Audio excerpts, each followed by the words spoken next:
Então, pessoal, boa noite.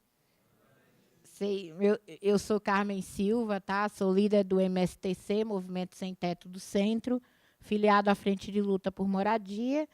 E, assim, vocês assistiram o filme, né? Era o Hotel Cambridge. A Carla Café está chegando, que é a produtora de arte. Se vocês quiserem perguntar alguma coisa antes dela chegar, ou quiser, não sei, vamos bater um papo, vamos batendo um papo, depois a gente complementa com ela aqui, tá bom? Fiquem à vontade. Quando alguém chega de fora querendo entrar, participar, nem os refugiados, né, como vocês conseguem, como eles têm acesso a vocês? Como acontece? Olha, tanto os refugiados internos como os externos, porque somos todos refugiados, tá? Tanto os internos como os internos, a gente passa por uma triagem. Porque quando a gente resolve fazer qualquer ocupação, é por dois motivos. Primeiro, pela necessidade, segundo, pela denúncia do vazio urbano e da especulação imobiliária. Então, se qualquer pessoa chegou, bateu na porta, fica num sentido muito discrepante do que é a ideologia do movimento e qual o motivo. Fica parecendo que somos uma imobiliária. Então, independente de ser refugiado externo ou não, tem que passar por uma triagem. Nós temos especificamente um grupo chamado GRIST, que é um grupo de refugiados e imigrantes sem teto de São Paulo, que é para tratar exclusivamente com eles, porque eles chegam com uma necessidade maior que a nossa até.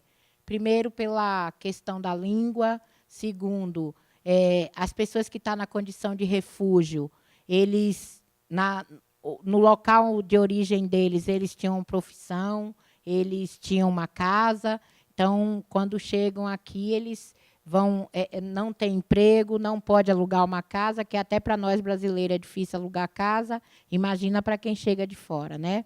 Então, mas mesmo assim, a gente tem esse cuidado da triagem, que é para a gente não distorcer qual é o sentido da nossa luta. A nossa luta é por direito, dentro do nosso estatuto, a gente não tem diferença nenhuma, nem por cor, nem por religião, nem por partido político, por nada. Tá? Então, tem que passar por essa triagem, é necessário. Oi. Olá. Eu queria conhecer um pouquinho da história, porque é um movimento muito organizado, assim, eu não conhecia, quer dizer, conhecia algumas histórias, mas vendo o filme aí eu fico me perguntando um pouco como que surge, como que emerge essa organização, esse equipo de triagem, e aí imagino que deve ter outras, vamos dizer assim, unidades que conformam um movimento. Como que está organizado e como tem se desenvolvido? Se você pode nos contar. Primeira organização nossa é a organização institucional. Né? Diferente do que a grande mídia, a mídia oficial fala, nós não somos bandoleiros nem vândalos. Somos uma organização social que paga o imposto, que tem CNPJ, que tem estatuto registrado, que tem regimento interno registrado, como uma ONG normal, como uma empresa normal que tem a parte de institucional e burocrática em dia. Primeiro que a gente faz gestão pública, né, de moradia. E gestão de moradia, o movimento ele tem que ser organizado, habilitado no Ministério da Cidade. Nós temos que participar dos conselhos, Conselho Municipal, Conselho Estadual, Conselho Nacional. Participamos de todas as conferências, né, tanto no âmbito municipal, como estadual, como federal. E essa nossa organização institucional, ela é necessária para que a gente possa fazer, de fato, a gestão, né, e também a implantação de habitação de interesse social, até mesmo qualquer programa habitacional. Então, a gente concorre a editais, a tudo que dentro de uma instituição organizada, né, institucionalmente tem. Agora, a nossa organização simétrica de organização de povo se dá por educação. Nós temos o dever de formar de educar o cidadão, de reeducar o cidadão, principalmente para dizer que o direito não é assistencialista. Nós pegamos um cidadão completamente arrebentado, desempregado, muitas vezes saiu da cadeia, todos os motivos que levam o ser humano a estar num estado de necessidade, né? E aí a gente transforma esse cidadão dando autonomia para ele ter o direito de financiar uma casa. É duro, é duro. Eu costumo dizer que uma líder de movimento, ela tem que ter alma de bronze. Alma de bronze, coração de bronze, porém a razão e a justiça tem que estar assim, ó, não pode nem pender para baixo, nem pender para cima. Tá? Porque senão essa organização não se dá. Primeiro que nós temos que nos organizar para mostrar para nós mesmos que temos capacidade, que estamos num país capitalista que coloca o capital acima de qualquer política pública. Né? Nós temos que dizer ao cidadão que nós não precisamos do assistencialismo, a gente precisa, sim, que o Estado ele faça políticas públicas, cumpra, porque leis a gente já tem demais. Né? Direitos a gente já tem no papel demais. Tá? Então, nós só temos que fazer com que esses direitos venham e pela resistência. Então, o papel do movimento é de educar, é de formação, é de desenvolvimento humano. Licença, Carmen, vou fazer uma interrupção só para apresentar a Carla Café, que acabou de chegar, diretora de arte do filme, e também autora desse livro, Era o Hotel Cambridge, que eu vou passar para vocês, mas, por favor, me devolvam no final. Eu vou passar a palavra para ela, então.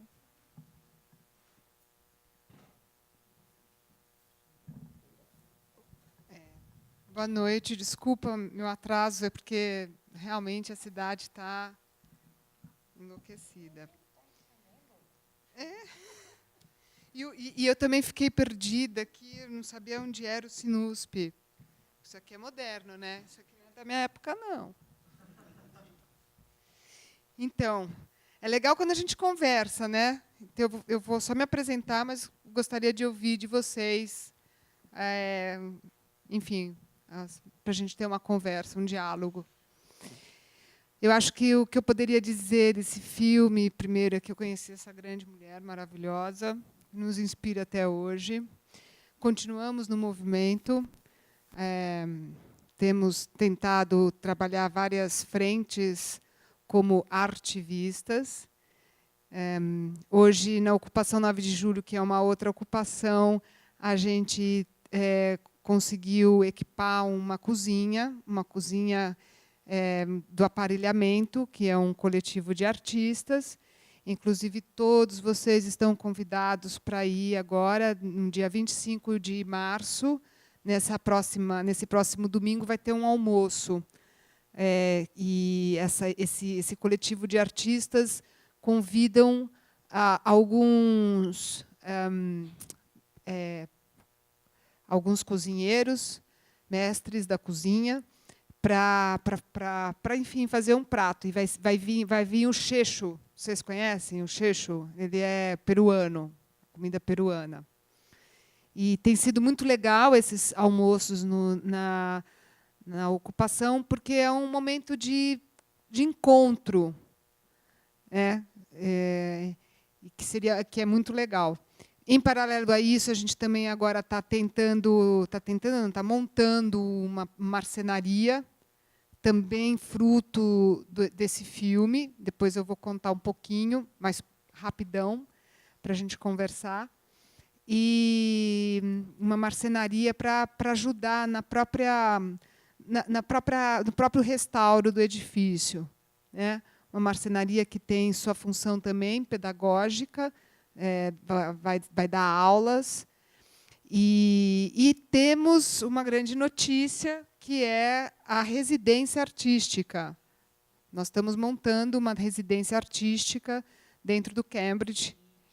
No domingo, no almoço, vai ser para um café para os visitantes. Quem já quiser estrear a sala da residência artística, vocês estão convidados. Acabei de receber aqui uma mensagem do pessoal do Aparelhamento que organiza a cozinha. Isso tudo isso tudo foi uma inspiração que veio muito da vontade de fazer esse filme. Eu acho que esse filme, a força que ele tem é porque ele é feito num coletivo. Ele tem muitas vozes, né? Muitas pessoas perguntam: o que é ficção, o que é realidade, o que é... Todo o filme foi feito numa mistura. Não só a parte da dramaturgia, não só os atores, mas toda a confecção do filme foi feito num processo horizontal de trabalho, que é um pouco o porquê, a essência desse livro, né? Que a gente realmente conseguiu fazer da experiência de filmar um outro processo de trabalho, e que é tão transformador quanto o filme.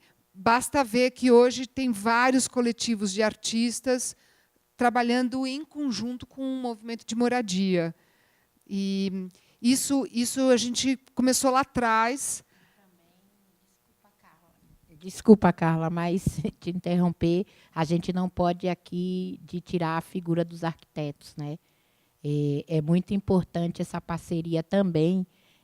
Eu falo que é artística porque a figura do arquiteto hoje, como técnico para os movimentos sociais, principalmente de moradia, é muito importante. Inclusive, esse filme, toda a cenografia do filme, toda a arte do filme, a gente fez com 21 arquitetos da Escola da Cidade. Vocês acompanharam essa história? Não. Eu sou professora da Escola da Cidade. A gente não tinha um puto para fazer o filme, literalmente. A gente tinha um prêmio de incentivo e a gente tinha que filmar em 2014, porque se a gente não filmasse em 2014, nem aquele prêmio a gente poderia recebê-lo. E mais, a gente só teria metade daquele prêmio para filmar. A outra metade a gente só receberia se apresentássemos o copião. Então, em 2014, a gente tinha muito pouco dinheiro, a gente não tinha condições de fazer o filme. Aí que veio a ideia de envolver uma escola de arquitetura, que é a Escola da Cidade. Então, a gente convidou 21 alunos para ajudar a fazer toda a pré-produção do filme, preparar o edifício do Cambridge, que foi inteiro filmado lá. A gente preparou o edifício para receber a equipe de filmagem e para trabalhar com as pessoas que estavam lá, porque as pessoas não sabiam o que era. E aí os alunos começaram a ajudar a gente a contar para os moradores o que ia acontecer, o que estava acontecendo, o que a gente precisava. Então, a gente foi trabalhando com a comunidade. E era todo dia, a gente ia lá, conversava, tomava cafezinho. E foi assim que a gente foi costurando o filme. Então, o filme inteiro rodado dentro do edifício. A gente sabia que, para a questão da dramaturgia, a gente precisava encontrar as janelas. E as janelas que a gente deu ao filme é a internet, né? É através da tela do computador é que a gente trouxe o mundo de fora para dentro do filme. Isso também foi uma contribuição de um aluno. Então, tinha no roteiro, mas a gente não sabia como fazer. Então, todo esse processo que vocês viram, as participações dos refugiados, tudo isso foi de uma maneira muito horizontal. E por isso que o filme é tão polifônico. Por isso que o filme ele fala de baixo para cima, de cima para baixo, dos lados, né, várias línguas.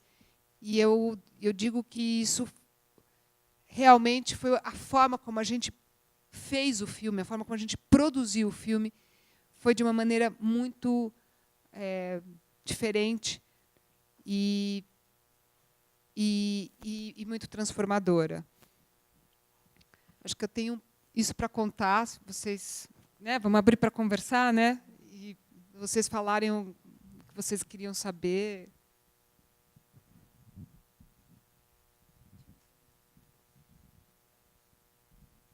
tem um convite para domingo. É isso? No Hotel Cambridge mesmo? Não, é na ocupação 9 de julho, que a gente chama 9 de julho INSS, na Rua Álvaro de Carvalho, 427. Ela fica entre o entroncamento da Rua Martins Fontes com Augusta, no início ali, tá? Onde tem aquele posto de saúde. Essa ocupação ela tem um significado muito grande para mim. Foi ali que nasceu a Carmen Liderança, em 1997. Essa é a 5ª vez que a gente ocupa esse local. Álvaro de Carvalho. 427. 427. Isso. Você começou a... Você já respondeu a pergunta. Você já começou por fim, porque no final da minha fala eu ia perguntar exatamente como é que você chegou nesse movimento todo. Como é que... acho que é isso. Acho que é isso, por enquanto. Eu cheguei ao movimento em 1996.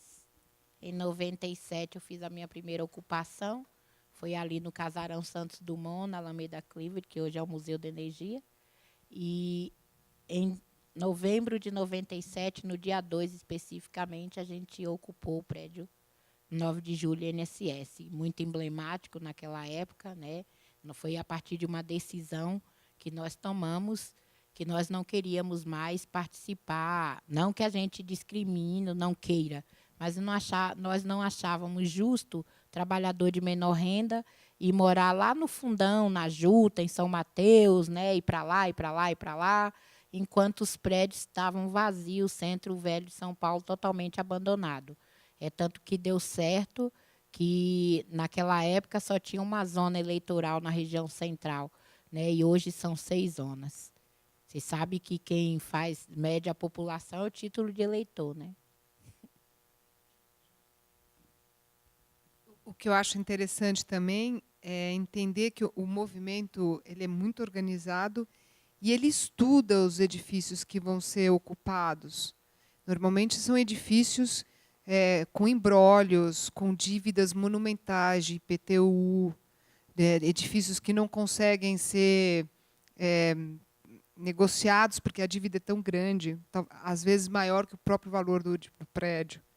Então, são esses edifícios que o movimento estuda, edifícios abandonados há mais de 5, 7 anos. Não é isso, Carmen? Tem edifícios com muito mais tempo de abandono, massa falida, devedores de IPTU. Inclusive, nós estamos participando aí de uma discussão muito grande na cidade, que é essa questão aí da revisão do plano diretor. Isso é um abuso, isso é um retrocesso, né? Se levou quantos anos para se aprovar o plano diretor estratégico da cidade de São Paulo, e aí, em menos de 2 anos, vem um prefeito e quer fazer uma revisão, quando, na realidade, ele tinha que executar. Desculpa entrar nesse assunto, mas é muito importante, que vai afetar toda a cidade, né? E, principalmente, as cotas de solidariedades, que é uma troca. Aquele devedor de IPTU, os prédios têm que ser desapropriados pela prefeitura para virar algo que seja útil à população, né? Nós temos que tomar cuidado com os bairros residenciais também, que o teor construtivo, como é que pode um bairro que é cheio de árvore, que é baixo, o teor construtivo é baixo, e, de repente, você vê sua casa com prédios de 30 andares, 20 andares, né? Então, tem que ser contido, não se pode ter um retrocesso muito grande. Por isso que a gente estuda a cidade, até digo que o prefeito deveria contratar, né, alguém realmente que entendesse a cidade, né? Porque ele vai cometendo um ato, né, atrás do outro, não adianta só ter técnicos, né, que estudaram, que fizeram pesquisa. Pesquisa acho que já tem quase 300, né? Agora, a vivência e execução são poucas, né? Não que a pesquisa não seja importante, né?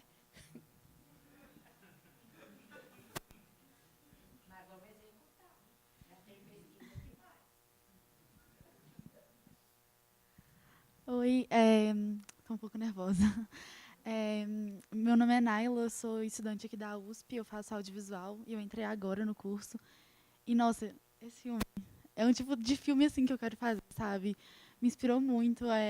Os professores perguntam muito para a gente agora, nesse início de curso, quais são os filmes que a gente...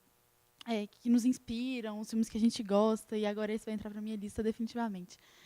E eu gostei muito, assim, uma coisa que eu reparei muito, aproveitando que você é diretora de arte, eu reparei muito nas cores assim do filme. Eu achei que isso foi muito chamativo, sabe? Tipo, o vermelho, o amarelo, as cores das roupas dos personagens, mas também as cores das paredes, assim. Eu achei isso muito interessante.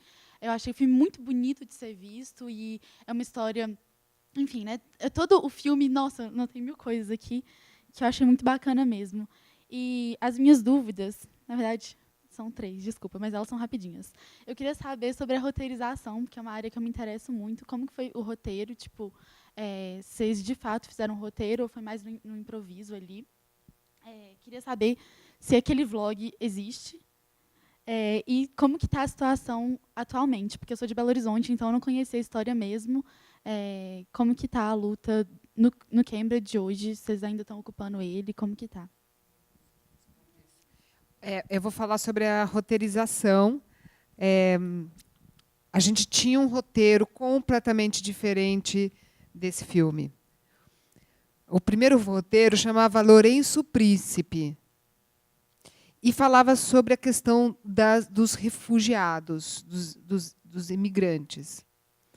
E aí, quando a gente foi fazer uma pesquisa de campo, que a gente começou a se aproximar do movimento, a gente procurou a liderança do movimento FLM. Fizemos uma reunião com todos, onde estava a Carmen. E a Carmen falou uma única coisa para a gente. Ela falou, ok, vocês querem fazer um filme dentro do movimento de moradia, ok. Eu só vou pedir uma coisa para vocês, que vocês visitem todas as ocupações. E foi aí que porque a gente ficava nas mais como eu diria, que era Mauá, que Prestes Maia, né? A gente nem sabia que o Cambridge estava ocupado. Quando a gente foi para o Cambridge, mudou completamente o roteiro. O movimento passou a ter uma força muito grande no roteiro. E é incrível como a Lili trabalha. O roteiro, na verdade, ele foi sendo tecendo aos poucos através das oficinas, que tinham oficinas de dramaturgia. Era a forma como se estava se tecendo o roteiro. Como é que eram essas oficinas de dramaturgia? Eram oficinas, muitas vezes, misturadas com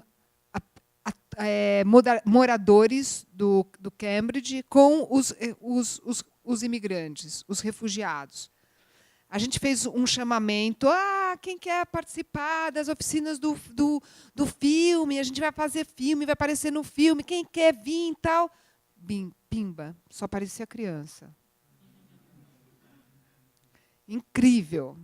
E aí a gente assim, toda a porta, assim, porta de entrada, foram com as crianças. As crianças começaram a vir, e aí vinha aquela enxurrada de criança. E, com o tempo, os adultos começaram a se interessar. Afinal de contas, as crianças iam lá, se divertiam. Aí começaram a chegar os atores, os moradores, e aí a gente separava a criança de adultos para poder elaborar o que a gente chama de jogos de dramaturgia, que é uma forma de você colocar um jogo.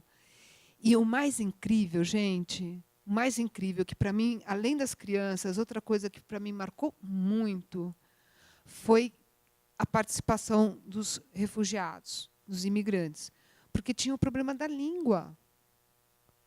Eles não entendiam. Era difícil a comunicação. Mas quando pintava um jogo dramático, uma brincadeira, parecia que não tinha o problema da língua. Então, a gente trabalhou muito o roteiro nesses encontros. E era nesses encontros. Sabe a história da mexerica? A história da mexerica foi assim. Aquilo nunca estava no roteiro.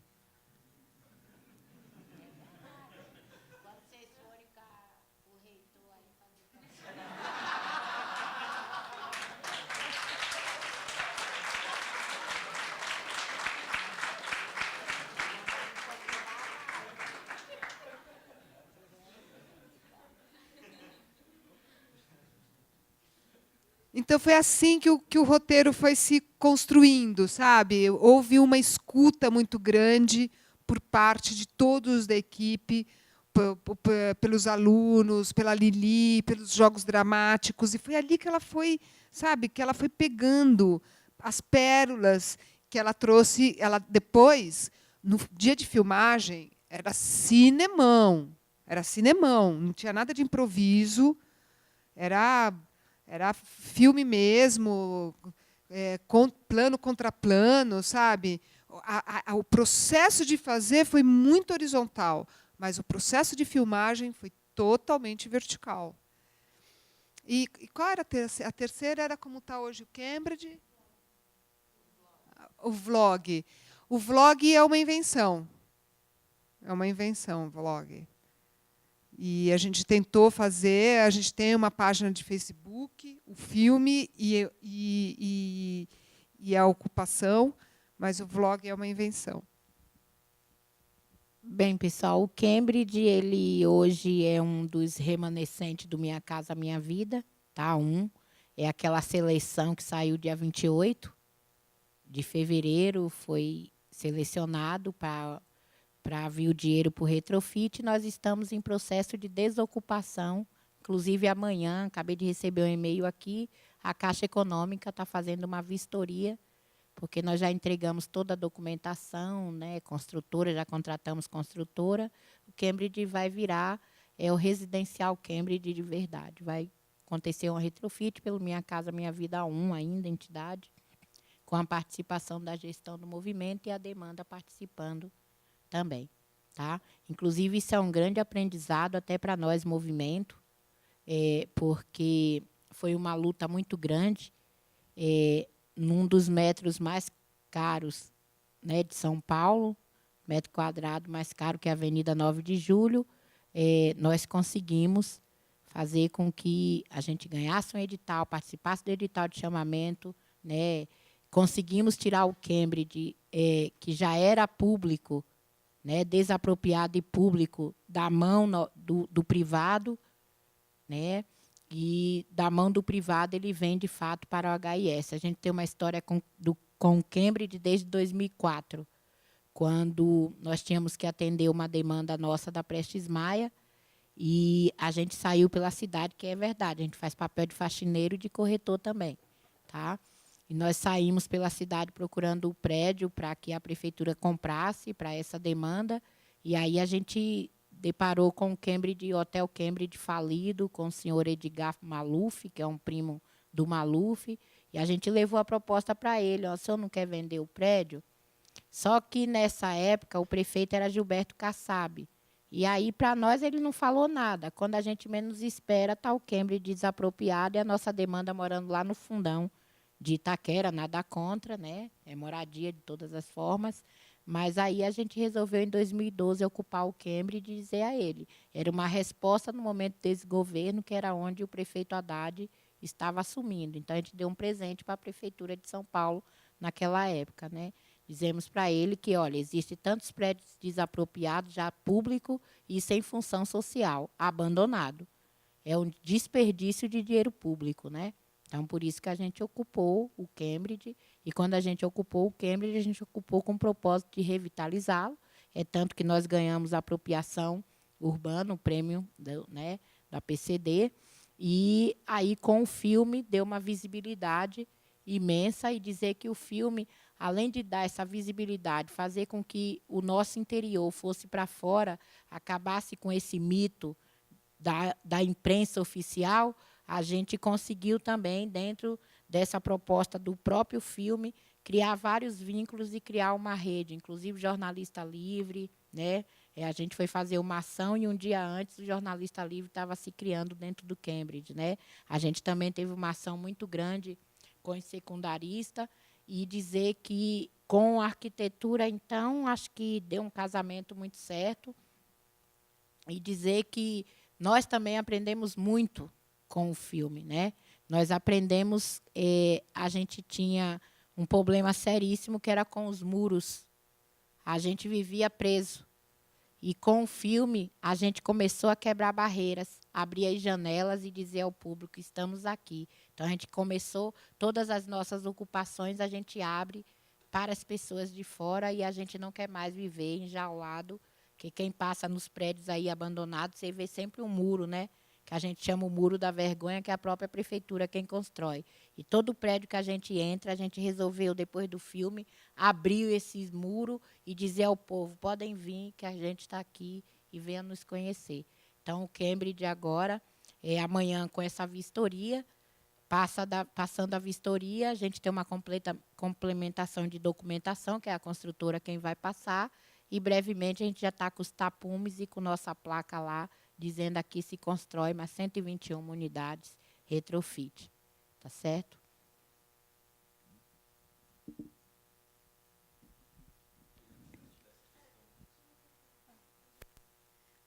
Boa noite. Parabéns pelo filme. Eu já assisti várias vezes e continua sendo muito bom. Então, acho que vocês fizeram um filme muito relevante para o momento que a gente está vivendo agora.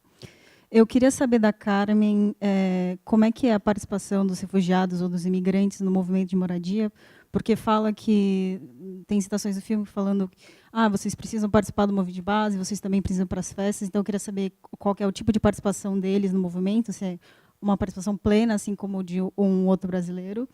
E eu queria tirar outra curiosidade, que eu estava na 9 de julho, num dia que surgiu a ideia de fazer um Skype entre os moradores das ocupações aqui de São Paulo e com uma ocupação lá na Alemanha. Eu queria saber se isso foi para frente, se aconteceu ou não. Então, é isso. Olha, vamos começar por trás. Aconteceu sim, depois a Carla fala sobre isso, esse Skype lá com a Alemanha. Depois disso, nós já tivemos também a Bienal de Veneza, tá? Nós também fomos protagonistas, estivemos junto com a Bienal Internacional de Arquitetura e agora, recentemente, a Bienal de Veneza.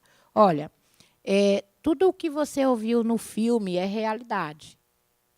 Quando a gente fala do critério da participação, nós, dentro do conselho, como eu sou conselheira de habitação, eu sempre procurei inserir as propostas de voto que toda a população que estivesse em vulnerabilidade, independente da nacionalidade, ele fosse inserido dentro das nossas leis, né? Que são as leis as resoluções de habitação, de inserir alguém num programa de habitação. E o estrangeiro, independente de ser latino, ou ser africano, ou ser de outra etnia, nunca esteve fora, principalmente as mulheres, chefe de família, as mulheres que sofrem violência, os idosos. Agora, a participação é necessária. A briga é política, e a gente até sabe que tem alguns que não podem estar em confronto, mas a gente nunca sai para um ato por confronto. E como o critério é participação, e a gente está inserindo ele dentro de toda a discussão de políticas públicas, é mais do que justo. Agora, é difícil, né? Além da questão da língua, a questão mesmo de entender, porque lá, agora eu passo até a entender que lá nos países dele não tem esse tipo de movimento, né? Eu falo do refugiado, não dos imigrantes latinos. Não tem esse tipo de movimento. Então, eles se acomodam, né? E a gente tem trabalhado muito que é necessário ter a representação. É tanto que no Conselho Participativo a gente conseguiu inserir 2 cadeiras para o estrangeiro. Tá? Então, a participação ela é, de fato, muito importante e eles têm que participar igualzinho.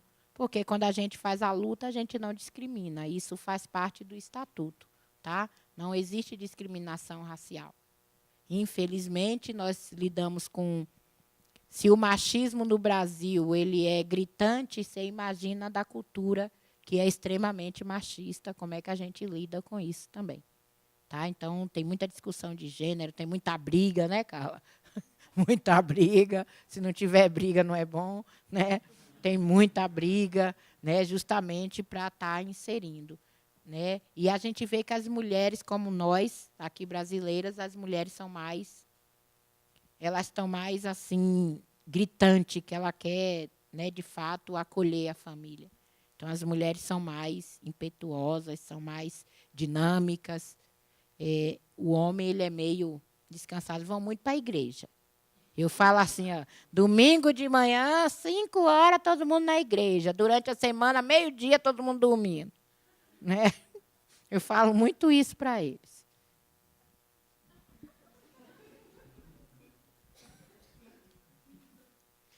Queria perguntar se você conhece o Terra Nova. Vocês já negociaram, já conversaram com Não, eles? nunca negociei. Conheci Terra Nova em Belo Horizonte. Queria lhe dizer que eu visitei Isidora, Belo Horizonte todinho, tá? Me encantei por Belo Horizonte, inclusive fiz com que o Ayano e o Léo do MBL fizesse o quê? Ocupasse o centro ocupasse lá o centro. E aí eu fiquei encantada, eles estão agora com o P, né? Já conseguiram, acho que, bastante assinatura para fundar o partido da Unidade Popular. Me encantei por Isidora, fui em todas as ocupações, Belo Horizonte, conheci o Frei, me encantei pelo Ministério Público, lá me tem uma promotora de justiça, que ela sim faz justiça. Né? Pena que eu não pude Então você já tem contato voltar, deles? já tenho contato, já. Frei Wanda, todos Certo, os então. advogados. Aí todo dia estou no WhatsApp com ele, ocupa, faz isso. Né? Então, eles ocuparam, estou muito feliz que eu fui lá numa ocupação de mulheres no centro, aí vi vários prédios vazios em Belo Horizonte, das 6 horas, Belo Horizonte fica um deserto, o centro de Belo Horizonte é um deserto. Aí eu disse, gente, vocês estão brincando.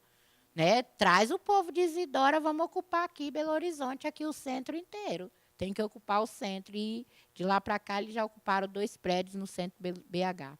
Né? E aí, conheço, né? E inclusive, o filme levou em fronteiras. Né? Outros movimentos, inclusive o PA, na Espanha, lá em São Sebastião. Né? O filme teve esse poder, com o Skype também. A gente começou a conversar com o mundo inteiro e a gente vai ver que o problema é uma bolha, tá? A mesma bolha imobiliária que a gente tem aqui, é isso que está no mundo inteiro. Fazer só mais uma pergunta, porque eu não sei, o teto é 10 horas? Oi?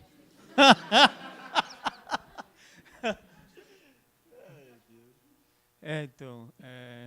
Bom, porque, assim, já que você for do reitor, é claro que são realidades... Não, eu estou brincando com o reitor, porque por que eu falo muito do reitor? Coincidência, eu estava acampada na 9 de julho, quando alguns estudantes estavam aqui em 2010, ocupando a reitoria. A mesma polícia que veio tirar a reitoria daqui foi lá na 9 de julho, no meio da rua, botar a gente para fora também, né, do meio da rua. Saiu daqui para ir bater na gente lá.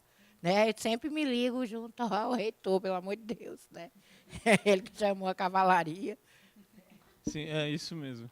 É isso mesmo. E...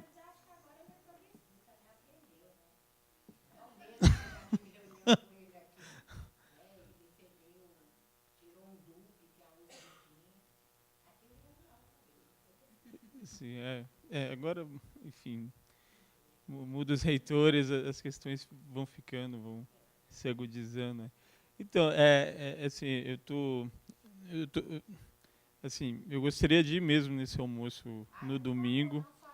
Tomara que... Isso mesmo. Isso mesmo. E que fosse... Eu não sei, porque assim...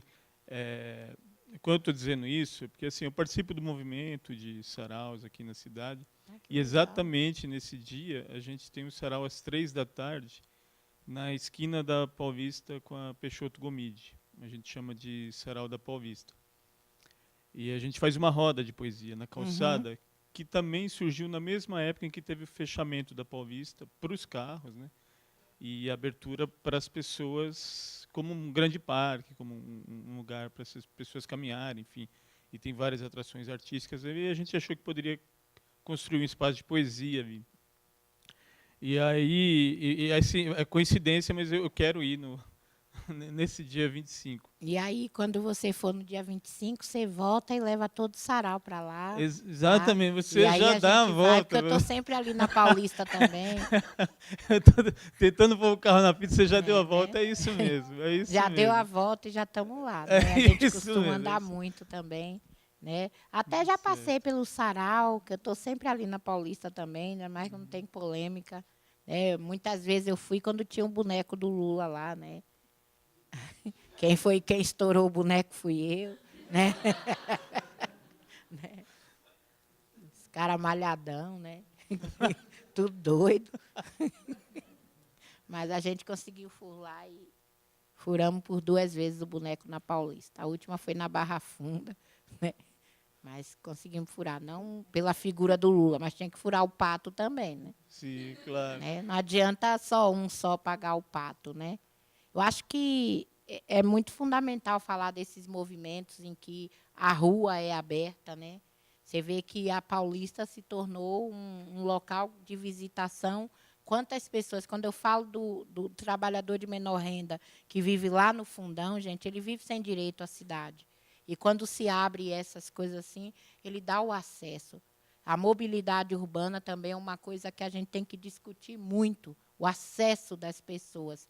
Eu tenho oportunidade de ir em muitos locais, muito na perifa da perifa, e eu conheço jovens que nunca vieram num shopping. Essa é a nossa realidade, né? Em pleno século XXI ou XXII. Né? 21 ainda, né? Mas, mesmo assim, a gente tem jovens que nunca saíram do fundão de Sapopemba para vir até um centro. Né? Eu sou muito pelo rolezinho, queria muito que o rolezinho continuasse. Né? Eu acho que os locais têm que ser visitados, senão não vale a pena construir. Será que nós vamos construir cidades fantasma para quem? A Dubai brasileiro vai começar a existir também? Né? Porque tem muito aspecto. Tem uma cidade na China que se construiu e está lá, né? É fantasma. Né? E isso foi um grande arquiteto. Eu tive a oportunidade de ir numa palestra com essa moça aqui, né? Onde só tinha só... Né? E eu lá, sem teto no meio, escutando o cara lá, e eu, puta merda, olha, construir uma cidade para quê? Para não morar ninguém? Para especular daqui a 50 anos, quando o próprio cara que construiu está morto? Né? Então, a cidade é para o uso, a cidade é para as pessoas. As pessoas têm direito e têm que ter acesso, independente de classe social. Então, para firmar, para estender o convite para as pessoas mesmo, Álvaro de Carvalho, 427. E, assim, eu estou insistindo nisso porque assim, eu já visitei alguns locais de ocupação, né, para perceber como é o movimento, a pré-ocupação, a pós-ocupação, aquele movimento das primeiras 48 horas. Né, você sabe. Ele já ocupou. Aquela tensão. Então, eu não cheguei a ocupar. Assim, você estava infiltrado, hein? Infiltrado não, porque eu sou uma pessoa de esquerda mesmo, e todo mundo conhece, sabe. Assim, quem conhece sabe. Mas, assim, é essa coisa mesmo, porque, assim, inclusive, eu moro num território que é de ocupação, que é aqui o CRUSP, né? Guardadas as devidas diferenças, né? A gente está, inclusive, tentando vitalizar esse movimento. Né? Então, assim, as ocupações têm toda essa segmentação, de fato, né? E uma coisa que o movimento conseguiu também com o filme é fazer com que a gente entendesse que nós não podemos ser sectário. O movimento Moradia, ele tem que se juntar com vários outros movimentos, é uma rede, né? Todos os outros setores, e a nossa diversidade é que vai nos unir, a cultura, né? A arte em si, é tanto que você vai se encantar pela 9 de julho. É um universo em pleno centro de São Paulo. Tem horta, tem marcenaria, tem sala, tem curso da Uniafro, tem curso de introdução à saúde mental. Nós temos o reforço da própria USP, funcionários da USP dão reforço lá. Né? Nós temos várias ações que isso faz com que a gente se empodere, mas é um empoderamento de resistência. Eu também queria estender para vocês um outro convite. Eu não sei ainda, depois, se a gente poder trocar contatos, porque no próximo filme que eu e a Lili vamos fazer, a gente vai instituir o ponto Sé. A gente quer instituir um ponto na Sé para falar, para levantar o roteiro, para levantar a dramaturgia, mas com agora não num lugar fechado, mas num lugar aberto. E a ideia é fazer um ponto na rua que a gente descobriu que a rua ela tem muitos pontos, né? Mas a maioria dos pontos são mais de direita. Ou é ponto de venda ou são discursos de direita. É muito difícil você ver um discurso mais de esquerda na rua, né? E a gente quer fazer o ponto C, então depois queria que a gente trocasse figurinhas para a gente poder dinamizar essa rua. Oi. Eu queria fazer uma pergunta meio chata de questão de produção, assim. Não sei quanto tempo demorou. Que tudo é muito bonito, assim. Eu fiquei, como foi feito isso? Se rolou, tipo, em questão técnica mesmo, como foi feito o som? Eu não sei também. Ou mesmo a arte. E quanto tempo durou a produção, a pré-produção, todo esse trabalho de estudo mesmo do lugar, etc. O filme ele teve quase 6 meses de preparação. Ele teve 4 meses de preparação, 4 a 5 meses de preparação, porque a gente trabalhava com os alunos. E a gente trabalhava com os alunos 2 vezes por semana, 2 períodos. Então, era muito pouco o trabalho com os alunos. Mas eles foram imprescindíveis, eles foram essenciais, porque eles escanearam os 16 andares do prédio, fizeram todo um levantamento arquitetônico que empoderou o movimento para ganhar o Minha Casa Minha Vida Entidades. O movimento chegou com o material que os alunos levantaram para negociar com a prefeitura. A gente era tipo a arte, ela tem esse poder, eu descobri nesse filme, sabe, que é um pouco também o assunto do livro. A arte, junto com a produção, pode fazer uma dobradinha muito importante para o cinema, na pré. Porque a arte ela precisa se contaminar do espaço que ela vai trabalhar, que o filme vai trabalhar. Ele precisa conhecer as pessoas do local, precisa saber o que é daquele local para você fazer um filme verossímil. Então, a arte e a produção, no momento da preparação e da pré-produção, podem fazer trabalhos incríveis, se você tiver vontade política. Por exemplo, um outro trabalho que eu gosto muito, não sei se vocês conhecem, mas é um filme da Lili, chamado Narradores de Javé. Alguém já viu esse filme? Alguém já viu o making-of desse filme? O making-of desse filme é divertidíssimo. O making-of desse filme, eles só falam do lixo. Só do lixo. Porque quando a gente chegou para filmar na cidade, a cidade era um lixo.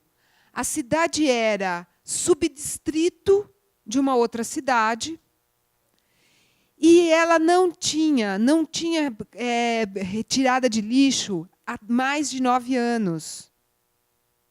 Então a cidade era um absurdo, não dava para andar, não dava para trabalhar. E aí, o que a produção fez? Vamos tirar o lixo dessa rua, porque a gente vai filmar nessa rua. Mas aí eu falei assim, não, nós vamos tirar o lixo da cidade inteira. Nós vamos tirar o lixo da cidade inteira porque a gente vai produzir lixo. E a gente produziu uma quantidade absurda de lixo. E aí a gente foi trabalhando o lixo da cidade, a gente foi montando, ensinando para a cidade ter pontos de coleta, pontos de entrega de lixo, para a gente ter pontos de coleta de lixo. A gente criou todo um sistema de logística de lixo que a cidade não tinha. E aí isso volta para o filme. Porque as pessoas, você vai conversar com as pessoas querem fazer parte do filme. Existe uma cumplicidade. Você não vai lá e suga o lugar. Você pode, o cinemão faz isso, paga uma grana, faz o filme e não constrói nada. Mas, se você quiser, o cinema te dá a possibilidade de você construir coisas. E é nessa dobradinha entre de produção e arte que se faz muita coisa interessante. Mas precisa ter vontade política, sabe? Porque a ideia é isso, a ideia é você ir lá e sugar e maquiar, né? E ir embora. No narrador isso foi tão engraçado, foi mais engraçado, porque além da questão do lixo, tinha a questão da fossa, que a gente fazia essa contrapartida. A gente filma, no lugar que a gente filmava, a gente fazia a fossa, porque não tinha também. E aí, uma semana depois, a gente não conseguia andar, né? Todo mundo dizia, você não quer fazer filme na minha casa? Vocês não querem fazer filme na minha casa? E era uma loucura. E a coisa mais bonita desse filme, eu vou contar porque eu adoro essa história. Tinha um menino que adotou a gente. Não é a gente que adotou ele, ele que nos adotou. Ele era um menino, era uma figura, uma figura. A gente estava aqui conversando, equipe falando, então vamos lá na casa do seu Mané, vamos pegar a Kombi, vamos lá. Tá bom, a gente pegava a Kombi, andava. Chegava lá, o menino já estava lá. O menino era safo, mas muito safo. Ele simplesmente adotou. Aonde a gente estava, ele aparecia. E um dia, ele, no meio da filmagem, ele fez aniversário. E convidou a gente para ir para o aniversário dele. Gente, eu chorei. O aniversário dele era inteiro decorado com um copinho d'água. Copinho d'água que a equipe tomava. Umas correntes de copinho d'água, umas flores de copinho d'água. Eu fiquei impressionada. E o menino, ele fazia, e depois eu comecei a ver que ele fazia isso, que ele catava os copinhos da equipe. Olha, incrível. Para dizer, sabe, o quanto é complexo uma produção, quantas coisas a gente pode fazer, sabe? E o cinema, diferente da arquitetura, porque a minha formação é arquiteta, o cinema penetra, sabe? O cinema invade. A arquitetura, a metodologia da arquitetura, ela sabe, ela é cheia de dedos. E o cinema não. O cinema tem essa capacidade de, sabe, de fato penetrar. E é muito legal, porque assim, na minha época só existia direção, né? Todo mundo queria ser diretor. Eu não sei como é que está isso hoje nas escolas, mas na minha época você quer fazer cinema, você fazia direção. Depois começou a entrar para roteiro. Acho que hoje é um pouco mais diluída essa questão. Mas vocês, por exemplo, vocês não têm direção de arte, tem? Tem? Quanto tempo? Um semestre? Era para ter uma formação, né? Eu te explico.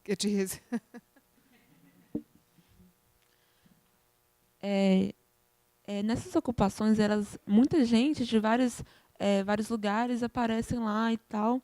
Existe alguma norma de conduta interna para conseguir gerir essas pessoas que vêm de vários lugares e que a convivência seja algo amigável, algo produtivo?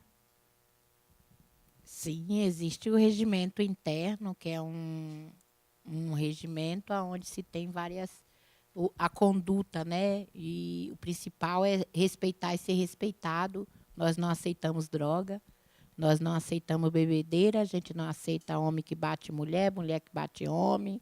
Nós não aceitamos nada que seja fora do nosso contexto. E nós temos a seguinte formação. Nós temos o coordenador geral da ocupação e nós temos os mediadores de andar. Mediador de andar é quem traz a devolutiva, é quem leva a devolutiva das nossas reuniões gerais com coordenadores e mediadores, leva para instruir, para convocar para ato, para dar ciente de assembleia, se nós vamos ter algo extraordinário, tudo isso é convocado. E existe esse princípio, essa carta de princípio, é o regimento interno, inclusive ele é registrado em cartório, né? Tá?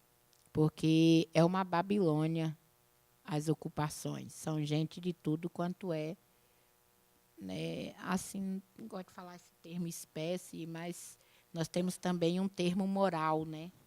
Existem pessoas que estão totalmente arrebentadas pelo sistema, que ela não sabe mais se o que é certo, compreender o que é certo e o que é errado. Então, ela precisa ser novamente instruída, né? E é o coletivo e outra coisa.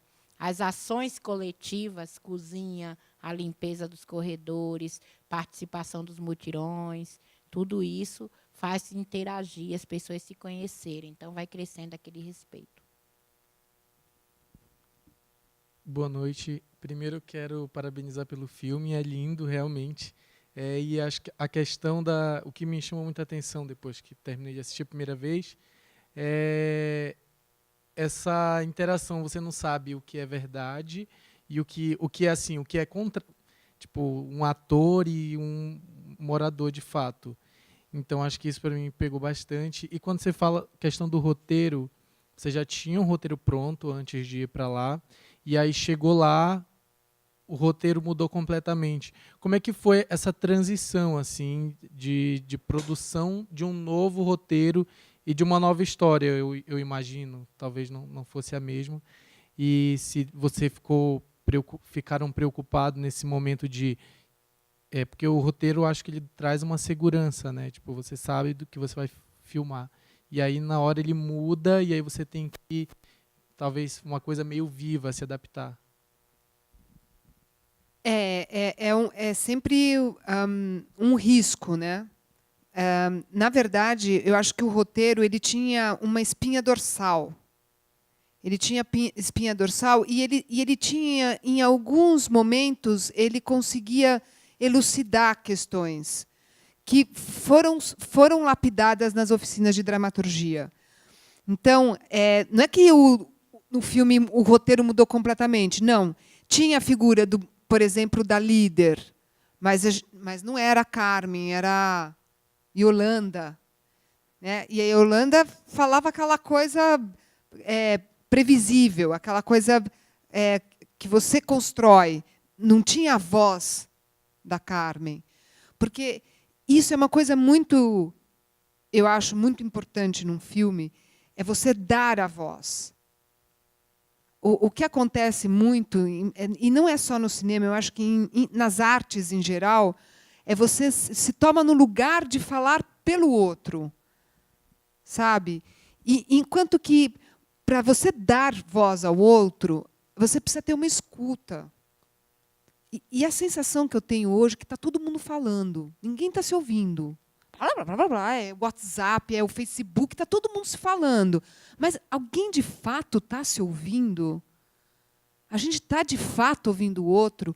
A gente vê que tem uma série, a gente tem vários canais de comunicação, mas às vezes a gente sente que cada vez menos se ouve o outro. Então, para você fazer um roteiro, você tem que ter uma escuta, sabe? De você realmente silenciar para ouvir a voz do outro. Porque a voz do outro ela é original, a sua é a sua, o outro é o outro. Então, é muito difícil você ocupar esse lugar, não é fácil, é muito inseguro, mas não é que muda completamente o roteiro, sabe?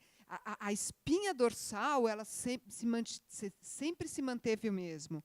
A gente sabia, por exemplo, que a internet seria uma janela, mas a gente não sabia que janela era essa. A gente não sabia qual era essa janela, a gente não sabia que a gente ia ter que produzir, a gente não sabia ainda direito. Aí foi quando um aluno trouxe um filme que eu super recomendo, chamado Blood in Mobile, que é um filme que fala sobre a questão de fato, fala totalmente todo o percurso do celular, de como é nocivo isso aqui. Ninguém quer ouvir isso. Ninguém quer ouvir que essa tela touch é feita de sangue. Ninguém quer ouvir isso, né? Um sedutor. E esse filme fala disso. E ele trouxe esse filme. Quando ele trouxe isso para o filme, abriu um monte de portas. A gente começou, vamos então pegar para fazer o final do filme cenas de documentário. Foi aí que a gente, sabe? Porque até então a gente ia fazer tudo. A gente ia fazer que nem o blog, que é fake. A gente ia fazer tudo fake. Mas esse menino trouxe isso, aí a gente pensou, caiu a ficha, sabe? Vamos enxertar o filme com outras, com cenas já de documentário. Então é um misto, sabe? Ao mesmo tempo que você modifica, mas a estrutura tem que estar de pé. A estrutura ela não mudou. O que mudou apenas foi dar a voz àqueles que têm a sua própria voz, né? Por isso que é muito legal o Pichu ser o Pichu, sabe? Imagina você fazer sei lá, um ator imitando sotaque de congolês.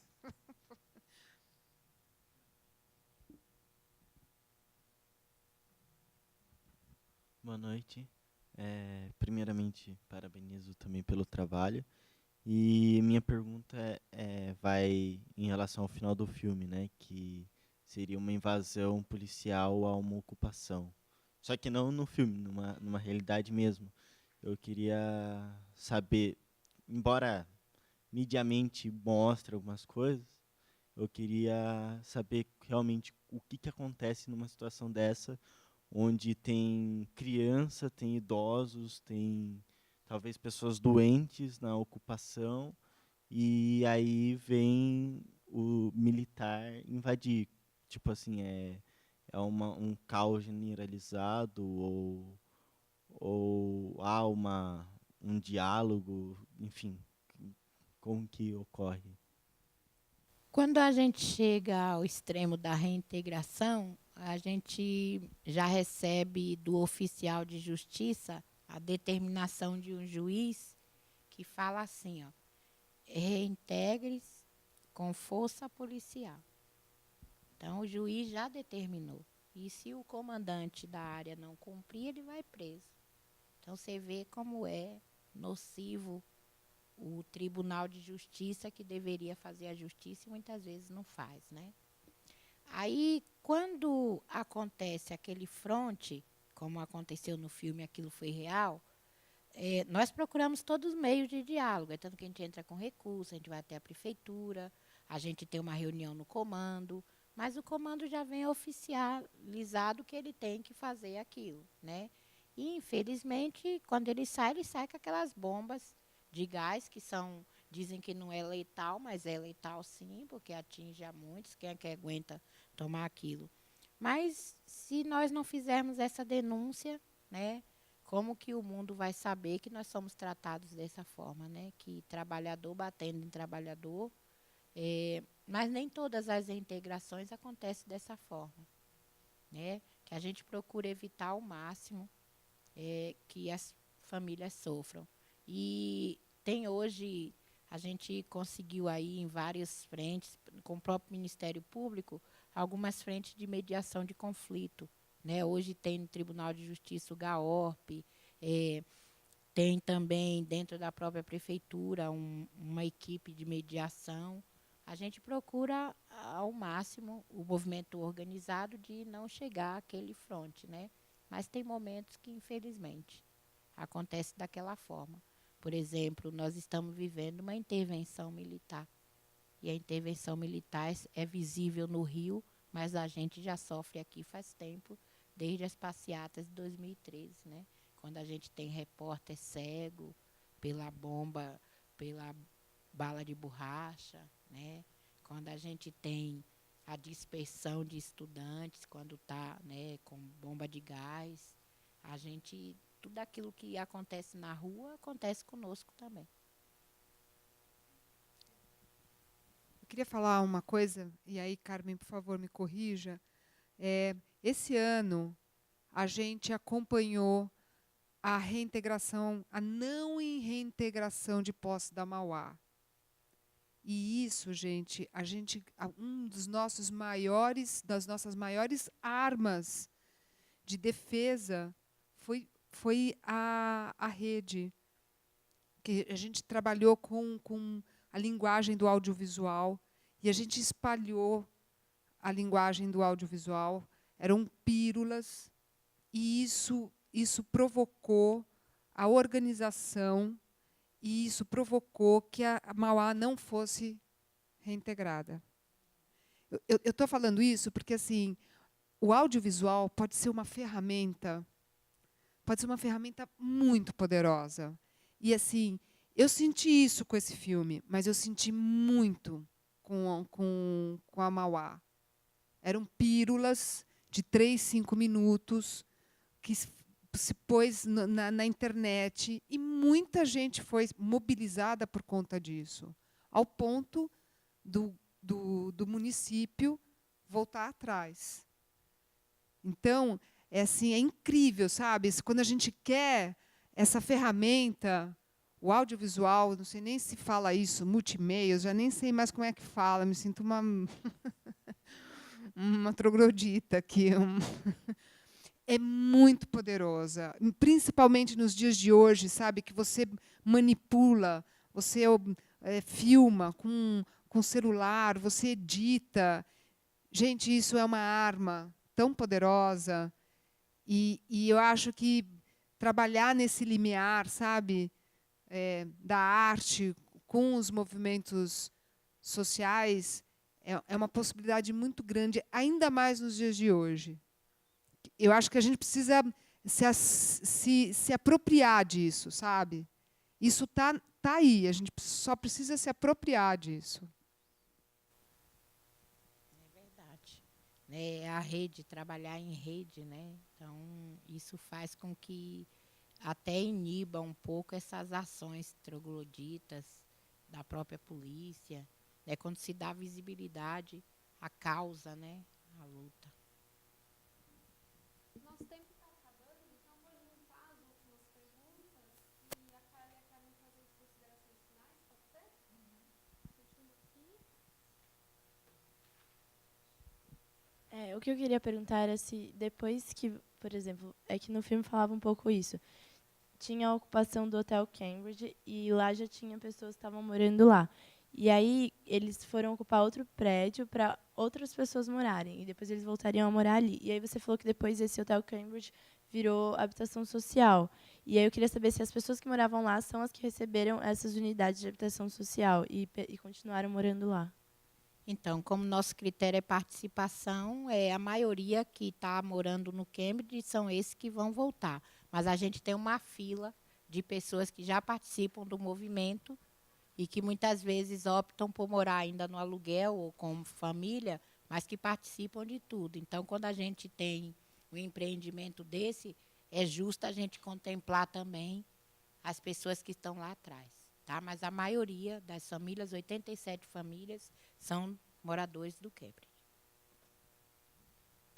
Eu queria saber daquele momento específico do filme, eu não lembro exatamente quando, mas há uma confusão lá, em que você, a Carmen, você fica bem, assim, você começa a chorar, você fica bem desanimada, porque eu imagino, tipo, lidar com uma ocupação de andares e andares e andares.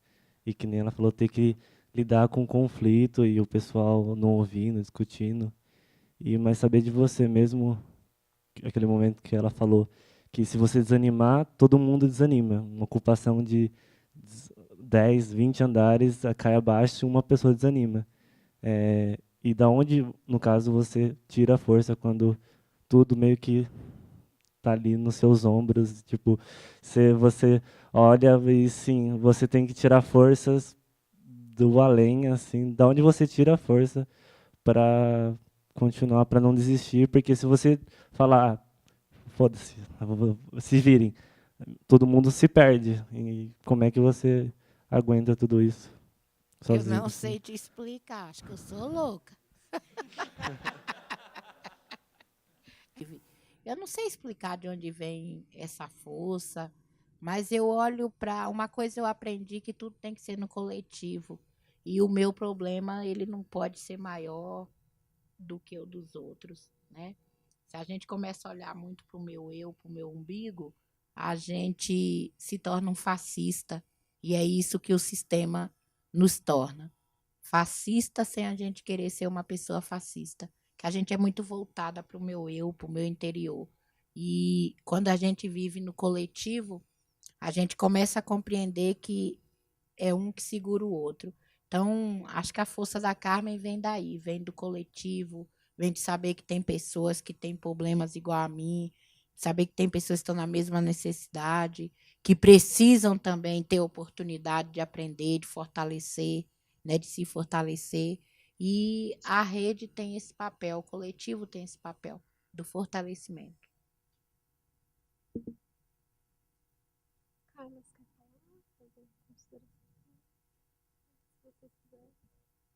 Obrigada pelo convite, pela oportunidade de vir aqui falar um pouco dessa experiência.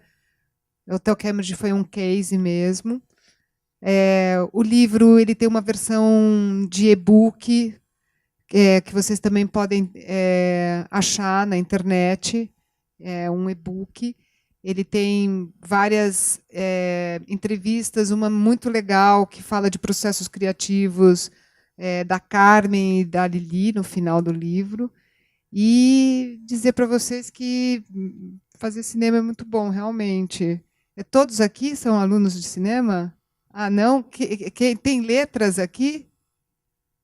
Olha, que legal. E arquitetos? Ah!